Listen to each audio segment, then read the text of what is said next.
Think James Bond is cool? Ancient Athens had spies that would make 007 look like an amateur.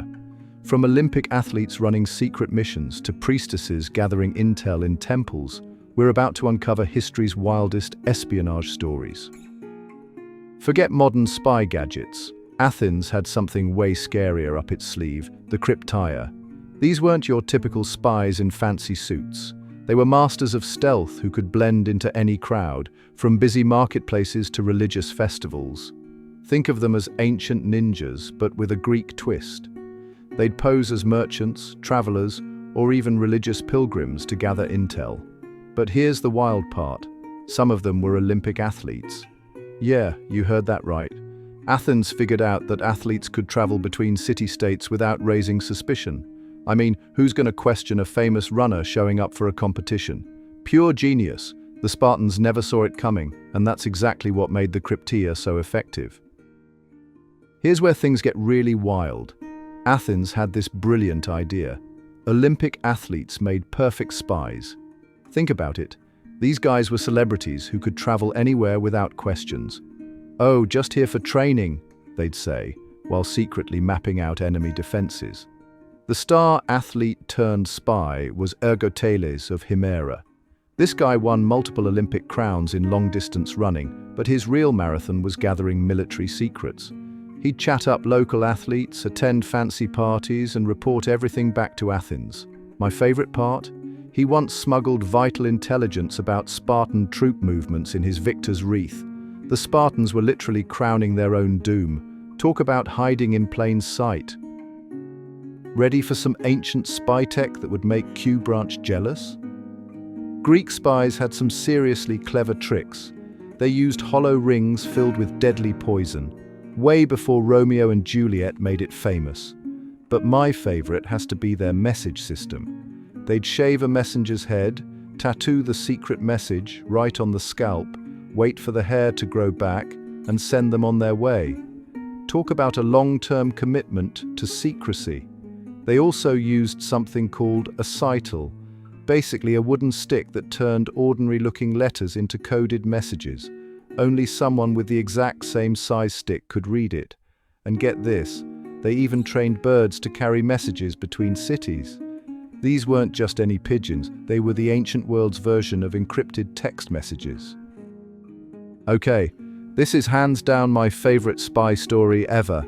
Meet Ptolemy, an Athenian spy who literally failed his way to the top. He was supposed to just gather intel in Macedonia, but somehow ended up becoming their king. How? Well, he was so good at pretending to be a noble that when the previous king died without an heir, everyone just went with it. He spoke the right way, knew all the customs, thanks to his spy training, and had already made friends with all the important people. The best part? Athens had no idea their spy had gone rogue until they got a message saying, "Hey, remember that agent we sent? Yeah, he's wearing a crown now." He turned out to be a pretty decent king too, which just makes this whole story even more hilarious. Talk about the ultimate workplace promotion. Let me tell you about the most brilliant spy network in ancient Greece, and it was hiding in plain sight in temples. The priestesses of Athena weren't just religious figures, they were information powerhouses. Every day people would come to the temples to make offerings, pray, and gossip. These priestesses heard everything. Merchants spilling trade secrets, politicians making shady deals, foreign visitors sharing news from distant lands. It all happened right there in the temple. They had this genius system where they'd write down interesting bits in the temple records disguised as religious observations. And since temples were considered neutral ground, even enemy states would send representatives.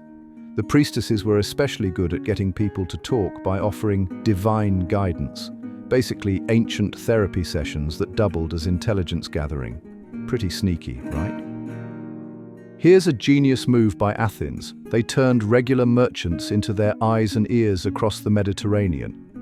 These traders weren't just selling olive oil and wine, they were running a massive spy network. Every port, every market, every trade deal became an opportunity to collect secrets. They'd memorize the number of warships in harbors, count soldiers in foreign cities, and track grain shipments to figure out who might be preparing for war. The best part, they used their actual trade routes to send coded messages back home. A specific arrangement of amphorae on a ship's deck? That's a signal about enemy movements. A casual conversation about wine prices at the market? Actually, a detailed report about military preparations. These merchant spies created the ancient world's first business intelligence network, literally. Get ready for the ancient world's biggest fake news campaign. Athens pulled off something so clever it makes modern propaganda look like child's play. They spread rumors about a massive Greek army gathering in the north, totally fake by the way, while their real forces were sneaking around the south. But here's the genius part. They used Persian merchants who were actually Greek spies to accidentally leak false battle plans. These merchants sold luxury goods to Persian nobles, casually dropping hints about Greek weaknesses that didn't exist. The Persians took the bait completely, sending their navy exactly where Athens wanted them. It was like a massive game of chess, except the Persians didn't even know they were playing. Let's talk about the most underestimated spies in ancient Greece, the Hetairai, or high-class courtesans. These brilliant women ran the most effective intelligence network in Athens, and nobody saw them coming. They hosted these amazing symposiums where politicians, generals, and foreign diplomats would relax, drink wine, and spill state secrets.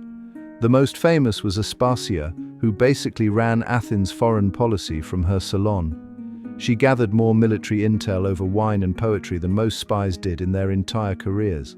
These women knew everyone's secrets, affairs, and plans, and they used this info to influence major political decisions. The best part? Everyone knew these women were smart and connected, but nobody ever suspected they were actually master spies working together. It was the perfect cover. Alright, let's talk about when ancient espionage went totally sideways. My favorite fail happened when Athens sent a spy disguised as a cheese merchant to Sparta. He memorized every Spartan cheese variety to maintain his cover, but forgot one tiny detail. Sparta was famous for its terrible cheese. His enthusiastic sales pitch instantly blew his cover. Then there's the spy who tried hiding messages in bread loaves, but hungry birds kept eating his secret communications. And don't get me started on the guy who dressed as a priest to infiltrate a temple, only to realize he couldn't read the prayers properly. He spent the whole ceremony making up random words while sweating bullets. The Spartans just thought he was drunk. You might be surprised to learn that modern spy agencies still use tricks straight out of Athens' playbook. That whole idea of spies posing as diplomats? Athens did it first. The CIA's practice of hiding agents in plain sight as business people? Ancient Greek merchants were pulling that move thousands of years ago. Even the way modern intelligence agencies use religious organizations as cover. The priestesses of Athena pioneered that strategy. And those coded messages spies use today. They're basically fancy versions of the old psi-tail system. But here's the really cool part. Athens figured out the most important rule of spying. Information is power. They proved that good intel can beat brute force any day of the week. Thanks for joining me on this wild ride through ancient Athens' spy games.